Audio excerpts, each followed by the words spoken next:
สบายดีทุกคนเนาะมือนี้มาพร้อมกับเสียงเฮฮาเนาะเพราะว่าสูตรของเขาจะมาด้วยระบบของ AI ที่สลาดขึ้นมาอีกเนาะเป็นระบบคอมพิวเตอร์ที่สลาดก่อนการตัดสินใจของคนเฮานั่นเองนะจ๊ะมือนี้แอดจะมาเสนอเนาะเพื่อใส่สูตรการโกงเจ้ามือให้จังได๋ให้เฮาได้เงินกับเจ้ามือเนาะปกติเฮามีสูตรที่เฮาจะใส่ปุ่มกดเพื่อให้สีมันตรงกันกับห้องของที่เฮาเล่น แต่อันเนี้ยเห็นว่าออกแบงเกอร์เนี่ยแล้วมันก็จะมาขึ้นอยู่ในสูตรของเขาเองเลยมันจะเป็น AI มันจะดึงออกมาเลยแต่เขาต้องเลือกเบิ่งว่าสูตรมันจะตรงกันได้แนวใดเขาต้องมาไว้ใจสูตรก่อนเนาะก่อนที่เขาจะใส่สูตรเขาต้องไว้ใจสูตรถ้าเขาจะเล่นเองเขาต้องไว้ใจตัวเองนั่นในการเล่นเกมออนไลน์เนาะอธิบายกันก่อนเนาะผู้ใดที่ว่ายังบ่มีสูตรใหม่เนาะยังบ่มีสูตรใหม่สามารถทักไลน์ไปหาเพิ่นได้เลยกะขอเปิดสูตรน้ำเพิ่นได้เนาะกติกากันอยู่น้ำเพิ่นหั่นแหละว่าเพิ่นจะให้เฮ็ดอย่างแน่เนาะแล้วตอนนี้สูตรบอกให้รอท่าไปก่อนเนาะเพราะว่าเขา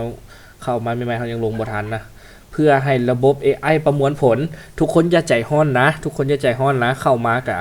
ท่าตามนี้ก่อนเนาะตอนที่สาวเขากำลังเปิดไพ่เนาะเพิ่นกำลังเปิดไพ่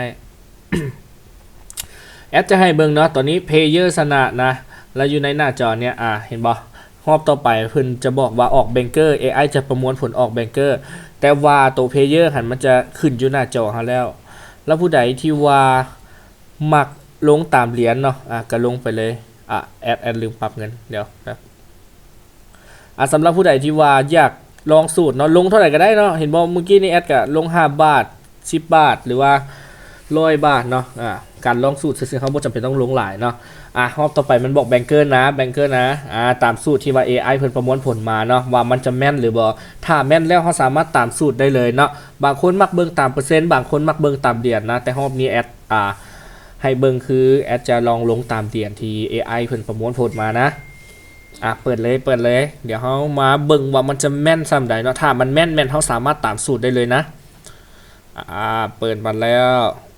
นะแปลว่าสูตรแม่นแล้วเนาะออกแบงเกอร์เนาะแปลว่าสูตรแม่นแล้วเห็นบ่มันจะขึ้นมาบอกว่า player เนาะเห็นบ่เหรียญแปลว่ารอบ2รอบนี้แอดจะลงตามเหรียญก่อนกันแล้วกันเนาะเพราะว่าสูตรเปิดมาแม่นเหรียญแม่นเนาะบางคนอาจจะถนัดเบิ่งเปอร์เซ็นต์หรือบางคนอาจจะมาถนัดเบิ่งเหรียญเนาะแล้วแต่เลยโอเคตอนนี้สูตรบอก player นะแอดก็จะลง player นะโอเคเปิดเลยนะเดี๋ยวเขามาทานับเวลาถอยหลังสำหรับผู้ใดที่ว่าอยากได้สูตรใหม่เนาะที่ว่าประมวลผลโดยใช้ระบบ AI คอมพิวเตอร์ที่อัจฉริยะกว่าคนแบบนี้เนาะเพื่อจะมาใช้เป็นสูตรโกงกับเจ้ามือแบบนี้สามารถทักไลน์หาเพิ่นได้เนาะแล้วบอกว่าขอสูตรใหม่แน่ที่ว่าใช้ระบบ AI แบบเนี้ยอยากได้สูตรที่แอดแนะนำแบบนี้ก็สามารถเข้าไปทักหาเพิ่นได้เนาะเดี๋ยวแอดจะฝากลิงก์หรือว่าข้อมูลต่างๆไว้ที่กล้องโพสต์หรือว่าถึงหัวโพสต์ก็แล้วกันเนาะแปลว่าสูตรเริ่มแม่นแล้วนะออกเพลเยอร์นะสูตรเริ่มแม่นแล้วนะออกเพลเยอร์นะเมื่อกี้นี่แบงเกอร์บัดนี้เพลเยอร์เนาะสำหรับผู้ใดที่ว่าเข้ามาเบิ่งคลิปนี้เรากำลังงงว่าแอดเฮ็ดหยังอยู่เนี่ยสามารถทักไลน์ถามข้อมูลเพิ่มเติมเพราะว่าเพิ่นมีพนักงานให้บริการตลอด24ชั่วโมงนะเพราะว่ามื้อนี้ก็ตื่นเต้นหลายเนาะเพราะว่าเพิ่นเอาสูตรใหม่มาให้ทดลองโดยสูตรเฮาจะเป็นระบบ AI ผู้ใดที่ว่าเข้ามาเนาะผู้ใดที่ว่าเข้ามามันสามารถเลือกห้องได้ตามใจเลยตัวนี้เฮามีอยู่ห้องเบอร์6เนาะเฮาก็คลิกใส่ห้องเบอร์6อย่าไปคลิกใส่ห้องอื่นเด้อเพราะว่ามันจะประมวลผลตามห้องที่เลือกเท่านั้นเนาะและเวลาลิ้นห้ามกดออกกดเข้าสูตรเนาะเพราะว่าระบบ AI มันจะประมวลผลบางที่เขาคลิกออกแล้วเข้ามามันอาจจะประมวลผลบ่ทันแบบนี้ก็เป็นได้เนาะสูตรบ่แม่นอย่าโทษแอดนะในการลิ้นเขาต้องใจเย็นละกะคำนวณตามสูตรผู้ใดที่ว่ามักเบิ่งเปอร์เซ็นต์ให้เบิ่งเปอร์เซ็นต์ผู้ใดที่มักเบิ่งตามเหรียญให้เบิ่งเหรียญนะเดี๋ยวเขาสิสูตรบอกให้รอเนาะเขากะใจเย็นแบบเนี้ย สำหรับผู้ใดที่ว่าเข้ามาแล้วเนาะทักมาเลยตอนนี้ก็ได้เนาะสำหรับลิงก์ที่แอดจะฝากไว้ให้บ่ว่าจะอยู่หัวหรืออยู่ลุมเนาะเพราะว่าเมื่อกี้นี้มันบอกว่าแบงเกอร์แต่เขากดออกแล้วเข้าใหม่มันจะบอกว่ารอสูตรเนาะฉะนั้นเขาเห็นแวบๆเขาก็กดลงก่อนกันแล้วกัน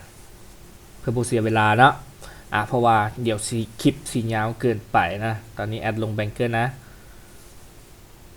ปึ๊บรอผลสักครู่ตัวนี้แปลว่าถ้าสู้ขึ้นมาว่ารอผลสักครู่นี้ทุกคนสามารถหยุดก่อนเนาะสามารถหยุดก่อนได้เพื่อให้ AI ประมวลผลแบบนี่เนาะแต่ว่าเข้ามาเมื่อกี้แอดเห็นมันบอกว่าแบงเกอร์อย่างเงี้ยแปลว่าบวกกันแล้วกันเนาะสำหรับผู้ใดที่ว่าอยากได้สูตรใหม่ที่ใส่ AI คำนวณผลแทนเขาคิดเอาเองเนาะสามารถทักหาแอดได้เนาะตามลิงก์ที่ฝากไว้เลยก็แล้วกันมามื้อนี้ซัมนี่หลันนะสบายดี